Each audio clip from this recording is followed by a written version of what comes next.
What up?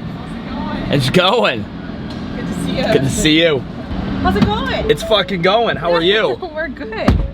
What the fuck though? All right, so I'm gonna get into who I'm picking up from the airport and all the rest of that part of the vlog. You're gonna really like that. But I wanted to give you an update on a lot of the logistical operational capacity changes that have been going on here at Urban Movement. So again, the number one thing I'm looking to do is create a replicatable high volume model that allows people to utilize, rings for pull-ups back here, barbells, and just combine that again. Orange Theory here, CrossFit here, boom, Urban Movement right there. Take a quick look at this. This is what the floor at Urban Movement is gonna look like. You can go ahead and notice we're really adopting the spin studio model with select spots on the floor that people will register. They will have a number assigned to them, very much like the yoga model, taking up as little square footage as possible.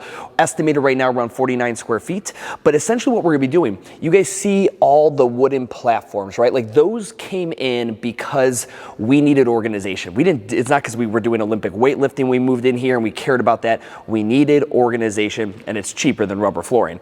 So we went ahead and put these in. These are all going away.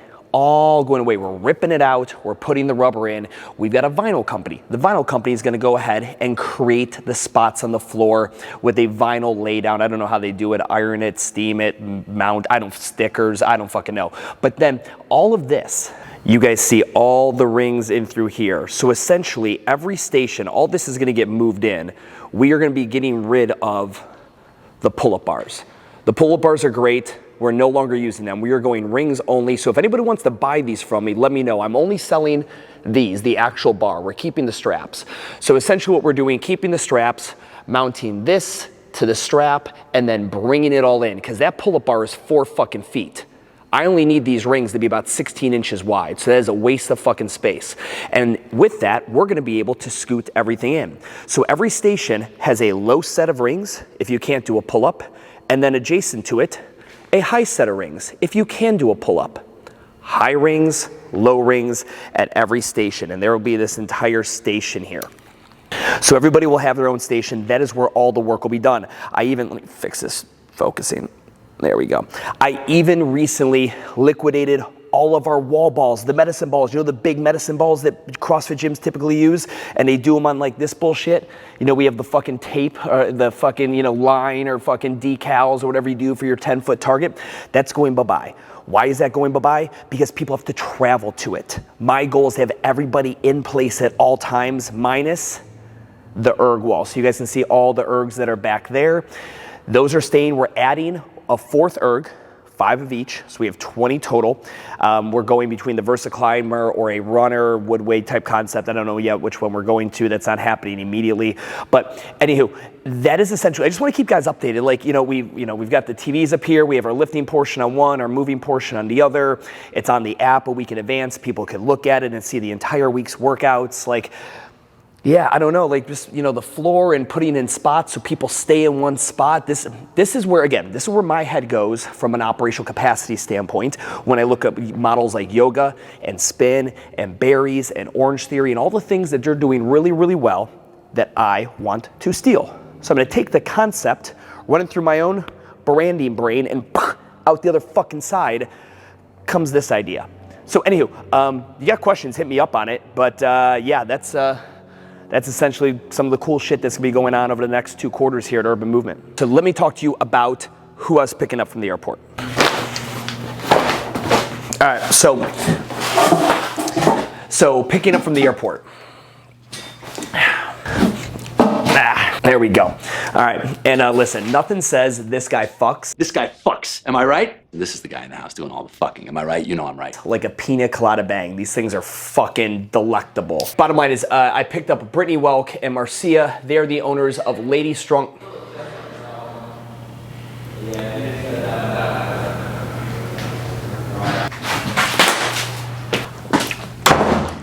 Fucking rude people acting like this place is an actual business. Anyway, so I picked up Brittany Welk and Marcia, owners of Lady Strong Fitness. Not only is it a women's only facility, which is unique in and of itself, Number two is they've got the brick and mortar and they are fucking infants. Like you guys, if you're watching, you're goddamn fucking infants. Like they've been doing this like 3 years. They are so young in the game. Yet they've established a strong business. Brittany has gotten in and started doing work with Loud Rumor. She's done speaking engagements. She's working with gym owners. She is now kind of doing what I did with WTF Gym Talk. She's doing it way earlier than I did, you know, as far as my career as a gym owner. But she's got into that and she's got like her hands in 2 different pies now type scenario. Marcia's doing the same exact thing. She is doing programming for microgyms. She's helping facilities that want to outsource the programming. So they've got this brick and mortar thing, and then they're each doing their own thing as well on top of that, their own little side hustle. And that side hustle will eventually, hopefully, do whatever aspirations they have for it. So anyway, I think they're very interesting from an entrepreneurial standpoint. So I had a chat with them. Here's some of the highlights of that conversation. Ladies, thank you so much for hitting me up on your layover in Charlotte. I'm so glad you stopped by. Guys, I hope you enjoy the conversation. That's so fucking good. Nice to meet in person. Nice to meet you in person as well. You guys, it's so cold here. I know. You guys just fucking left Florida, right? Yes, we sure did. And Charlotte's market, the real estate has gotten so expensive. A lot of people are locked into decent leases they established 7 years ago, 5 years ago, 10 years ago. They're coming up for renewal, where they're now getting hit with now current market prices, and everyone's getting pushed out to the burbs. We've got like 4 CrossFit gyms within 2 miles of me, all gone this year. Oh, wow. They couldn't afford the new rental rates. So you got that, and then we have again that 45 thing, the Orange Theory, the Berries Boot Camp, Eat the Frog, all their all with Eat the Frog. Yeah, I mean again, it's just Orange Theory green lights, and some fucked up weird looking dumbbells. Yeah. It looks like an aberrant, like it's just whatever, cool, the new bells, whatever they call them. And these guys are just all. It's just high volume. Like, how many people, you look at a class is full, but if we all could see how many of them were an actual paying EFT member versus on that 2-week free tit or whatever it may be, it's a different story. Even at Barry's, every restaurant I've gone to at Barry's, and again, it's just how thug they are corporately. I've got they literally hand these out. I bet you I have one on me right now. Oh my God, where is it? It was so nice too.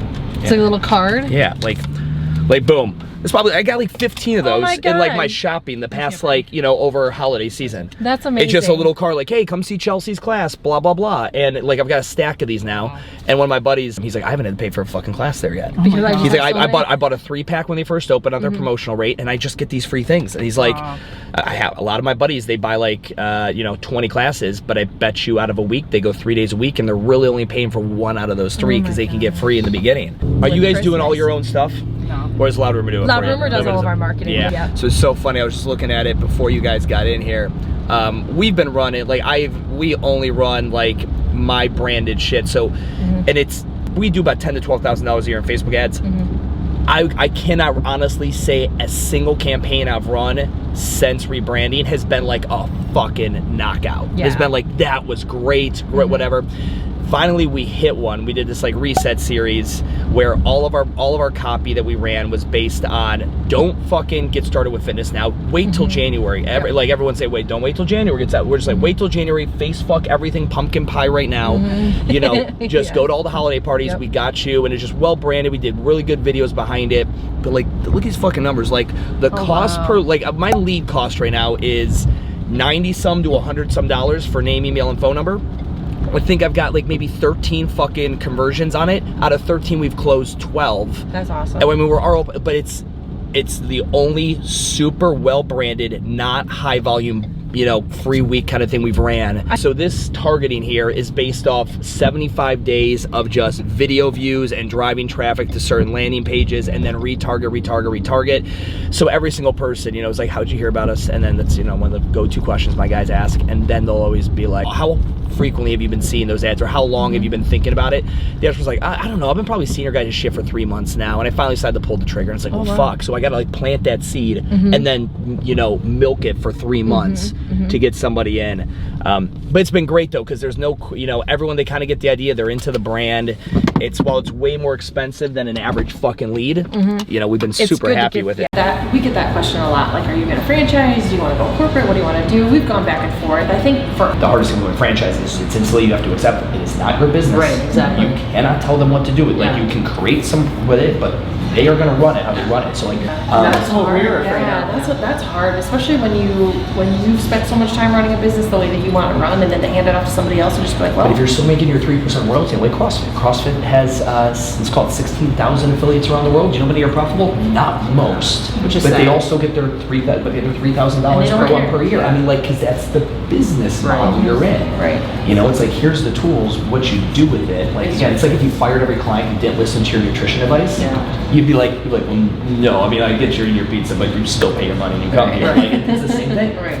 So what's your vision for this place in the next 10 years? I need this laboratory to generate the proof of concept, like the size wise. So that's why I was talking about, like, we're at 4,000. We need to bring it into like 35, 32 and a half. And then we go by this building down on the opposite, pretty much same location, opposite side of the city, same opportunities from a real estate perspective. But we keep the coffee is 100%. Do you provide childcare? No. Yeah, again, childcare, that's the worst STD my clientele could get right now. Like, That's very true. Yeah. His clients don't have Yeah, kids. these kids don't have kids. They don't want kids. Okay. They're just a fucking Tinder and Hinge and fucking, that's it. Yeah. It is, and you guys are very similar to me. You have the brick and mortar gym thing. You're able to walk away to an extent to that. Now you have these other things. You're doing shit with Mike, and you got your thing. At what point have you seen the teeter-totter yet, where you were too much on one side and you see the slippages at the brick and mortar gym and you're like, fuck, I put my foot back down there? Or like, how have you guys managed that? We saw that a year ago. When we met Marcus, that was a point for us. She was still fighting, and she was pretty much out of the business, and I was running everything by myself, and we stepped away too fast. Yeah. Way too fast. We were paying too many people to do too much stuff. We were just losing money out the ass. And he came in and he was like, you guys gotta make some tough changes. You gotta cut some people. Yep. You gotta put some people on energy exchange, and you gotta put yourself back in the business. That's just what you have to do. And that was hard. That sucked. That was really hard. But we ended up putting $12,000 back in our It's pocket. the ego thing too, because you step back and you're like, I made it, I'm good. I'm like, oh, I gotta go back to that. Yeah. Mm-hmm. And now everyone has to know I go back to it. It means that I fucked up. When I got to here, everyone's thinking I'm the man. Like, I'm just now almost scared to leave too soon, and which is why I would tell you, if you do expand, it corporately owned becomes difficult. Like Soul Cycle, one of the things, everyone in the C-suite, everyone in the executives, they all work the front desk 3 hours a month just to keep a pulse on what's going on. Because when you're up here too much, you don't get to be in it. Like, So true. I tell people a story. I went out and met with Jason Khalipa. He owns NC Fit. He's got 8, 9 locations. He's got locations in fucking Asia and down. I loved that story, that you going down there and him still hauling equipment from one spot. He's so still in it, and he doesn't even. He coaches 5:30 a.m. class, and he had 2 people show up. Yeah, it's insane. And he's got a 350 member base, and people are like, how does that happen? It still does happen. Like, these are things that, like, because I think gym owners could be like, man, I only have one person in class, and I'm such a loser. Everyone's probably got, like, Jason, like, probably 400 people. It's not always the case, but we make it up in our head. But when you go to walk away, he's one of those guys that obviously can walk away, but he still has to keep his foot in it. I think it's super purposeful. But again, to really get away from that, going corporate owned, you'd be at every fucking location at least once a month, 6 weeks, 8 weeks. Where franchising, you can do whatever you want. You have to be comfortable with someone just bastardizing your thing. Right. All right, so I want to walk you through something on that real quick. Conditioning. So essentially, right now, you're telling me that, as I look at this, you're getting 2 leads a month on average, 2 leads a month, and you're saying they're all coming mainly from Facebook. So if I'm looking at this, I know it's shit. so here it is. So it's simple. It's very simple math. With this current production, where you were doing less than 1 post a day, you're getting about 2 leads a month.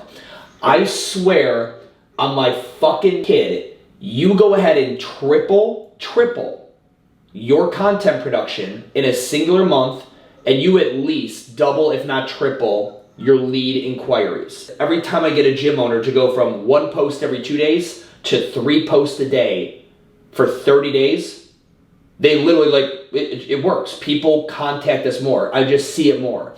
You have to just commit to scheduling out the post.